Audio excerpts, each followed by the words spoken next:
Hello guys, I hope you're doing well. This is Sayyid Omar Shamol Cheese from Phoenix Immigration Consulting Services. मैं आपको बताने लगा हूँ कि मैटर ऑफ द नेचर होता क्या है, इस फ्रेमवर्क के ऊपर कैसे वर्क किया जाता है, किस तरीके से आप अपनी पिटीशन लिखेंगे. So without wasting a single minute let's start with this. Matter of the nature is a framework. ये फ्रेमवर्क आपको गाइडलाइंस प्रोवाइड करता है कि आप अपना केस किसको कहते हैं, कि आप अपनी रिक्वेस्ट, अपनी पिटीशन जो बिल्ड करेंगे उसके पोर्शंस क्या क्या होने चाहिए. सो आपकी पिटीशन में 3 पोर्शंस होते हैं, that is called as prong 1, prong 2 and prong 3. Prong 1, 2 और 3 की डेफिनेशंस मैं आपको बहुत ईजी करके समझा देता हूँ so that you can better understand, because if I use the technical languages तो बहुत सारे लोगों को समझ में नहीं आएगी. सो बात करते हैं प्रॉन्ग 1 के अंदर. प्रॉन्ग 1 में you will define your self, कि आप कौन हैं, क्या करते हैं, आपका एक्सपीरियंस क्या है, आपका एजुकेशनल बैकग्राउंड क्या है, किस तरीके से आपने अपनी तमाम एजुकेशन को, अपने एक्सपीरियंसेस को प्रोग्रेस किया. प्रॉन्ग 2 के अंदर आप डिफ़ाइन करते हैं कि आपके जो स्किल्स हैं, आपके जो एक्सपीरियंसेस हैं, ये किस तरह से वेल अलाइंड हैं और किस तरीके से आप एक एक्सेप्शनल इंडिविजुअल हैं. थर्ड प्रॉन्ग के अंदर आप डिफ़ाइन करते हैं कि किस तरीके से आपके तमाम एक्सपीरियंसेस, आपके एजुकेशनल बैकग्राउंड, आपके स्किल्स, आपकी अचीवमेंट्स, जितनी भी चीज़ें आपने अब तक आज तक की हैं, वो तमाम की तमाम किस तरीके से नेशनल इंटरेस्ट में अलाइंड होती हैं, वेल अलाइंड होती हैं.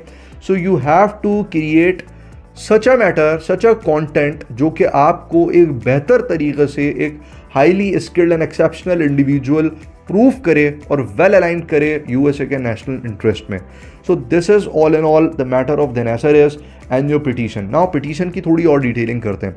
देखिए, पिटीशन जब भी हम लिख रहे होते हैं, we have to make sure कि हमने अपनी पूरी बायोग्राफी, अपने पूरे करियर पोर्टफोलियोज, तमाम अचीवमेंट्स, तमाम क्रेडेंशियल्स, तमाम एकेडमिक बैकग्राउंड्स के साथ साथ अपने क्रेडेंशियल्स, अपने सर्टिफिकेशंस, ये तमाम चीज़ें इसमें बहुत ब्रीफली डिस्कस करनी है and we have to explain every single aspect. तो अपनी पिटीशन को बहुत प्रॉपरली क्यूरेट करने के लिए इन 3 सेक्शंस को वेल डिफाइन करना ज़रूरी है. बहुत सारे इंडिविजुअल्स अपनी पिटीशंस को बिल्ड करते हैं और उनकी जो पिटीशन होती है 15-20 पेजेस से आगे नहीं जाती. देखिए, मैं आपको हाईली स्ट्रांगली रिकमेंड करूंगा कि आप अपने जब भी केसेस को बिल्ड करें तो उसके ऊपर आप भरपूर टाइम लगाएं. And you can also use AI tools, artificial intelligence को भी यूज़ कर सकते हैं, बट नेवर एवर यूज़ और never ever totally 100% rely on artificial intelligence. AI के ऊपर आप कंप्लीटली रिलाई नहीं करें. आपने क्विलबॉट या चैट GPT जैसे टूल्स को टोटली यूज़ नहीं करना, but you can have the structures from them. आप उसको ह्यूमनाइज कर सकते हैं. मैं आपको इनकरेज करूंगा कि टूल्स को यूज़ करते हुए उसको ह्यूमनाइज ज़रूर करें. अगर आप 100% सिर्फ AI यूज़ करें, that is not going to work for you. But अगर आप AI को यूज़ करते हुए उसको ह्यूमनाइज कर रहे हैं, that would be perfectly aligned और वो आपको बेहतरीन तरीके से एक बेहतर केस बिल्ड करने में हेल्प आउट करेगा. सबसे इंपॉर्टेंट चीज़ जो मैं बात करने लगा हूँ आपके साथ, कि आपने कौन सा ऐसा पर्टिकुलर एक ऐसा हैक, एक ऐसी trick, you have to use your future goals and future business plans और whatever your plans are in specifically prong 3 और 2. आपने उसको बहुत ज़्यादा अलाइन करके, डिफाइन करके ब्रीफ करना है कि आप यूएसए में जाकर करेंगे क्या.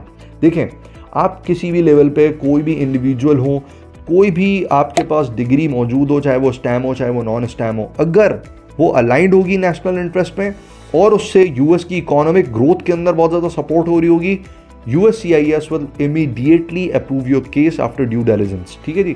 तो ये चीज़ बहुत इंपॉर्टेंट है, इसको समझना ज़रूरी है. फ्यूचर गोल्स का इंक्लूजन बहुत बेटर है और अगर आप इसको बहुत डिटेल में लिखते हैं तो that would definitely help you in curating a well defined petition. तो अब जब आपका कंप्लीट पिटीशन बिल्ट हो जाता है सपोर्टेड विद 13 फॉर्म्स, अब हम बात करते हैं फॉर्म्स की, कि कौन कौन से फॉर्म्स इसके अंदर ऐड हो सकते हैं. USCIS की पर्टिकुलर वेबसाइट पर अगर आप जाएंगे uscis.gov and you will write EB2NAW, आपके पास एक लिस्ट ऑफ डॉक्यूमेंटेशंस ओपन हो जाएगी. वो डॉक्यूमेंट्स की लिस्ट वो USCIS के अपने फॉर्म्स होते हैं, जिसमें मेन जो फॉर्म है दैट इज़ I-140. I-140 को आप कंप्लीटली फिल करेंगे. उसके साथ एक और फॉर्म है जिसमें आप अपने क्रेडिट कार्ड की डिटेल्स इनपुट करते हैं. उसके साथ एक और फॉर्म है. इन फॉर्म्स के नेम्स मैं आपको इसलिए नहीं बता रहा so that I can encourage you to go and research on USCIS website. देखें, हमेशा आप ये बात याद रखें that you don't need to be totally reliant upon USCIS और you don't need to be totally reliant upon consultants. You also have to do your own research, आपको अपनी भी रिसर्च करना ज़रूरी है। तीसरे फॉर्म के ऊपर आप अपने कंप्लीट करियर बैकग्राउंड के बारे में, अपनी रोल्स एंड रिस्पॉन्सिबिलिटीज़ के बारे में डिफ़ाइन करते हैं।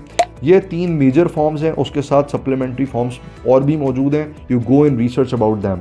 जब आपका केस पूरा कंप्लीटली कंपाइल हो जाता है, now then you have to tag your case. अपने केस को प्रॉपरली टैग करना सीखें। अपने केसेस के जो रेफरेंस पेजेस होते हैं, कवर पेजेस होते हैं, सेपरेटर्स होते हैं, उनको बिल्ड करना सीखें। And once you have done this, तो उसके साथ साथ आपको क्या बेनिफिट होता है कि आपका केस जो बुक है आपकी, उसको देखने के बाद कोई भी इंडिविजुअल उसको प्रॉपरली सेग्रीगेट कर सकता है। With the help of the segregation he can directly go to your legal documentations, he can directly go to your LORs, he can directly go to your petition, he can directly go to your forms. तो ये सारी की सारी चीज़ें well aligned होकर आपका एक book formulate करती हैं। Now your case is ready कि अब आपने अपने केस को कैसे डिस्पैच करना है और उसका वेटिंग टाइम कितना होगा, किस सेंटर में आपको ज़्यादा अपॉर्चुनिटीज़ मिल सकती हैं। So thank you so much.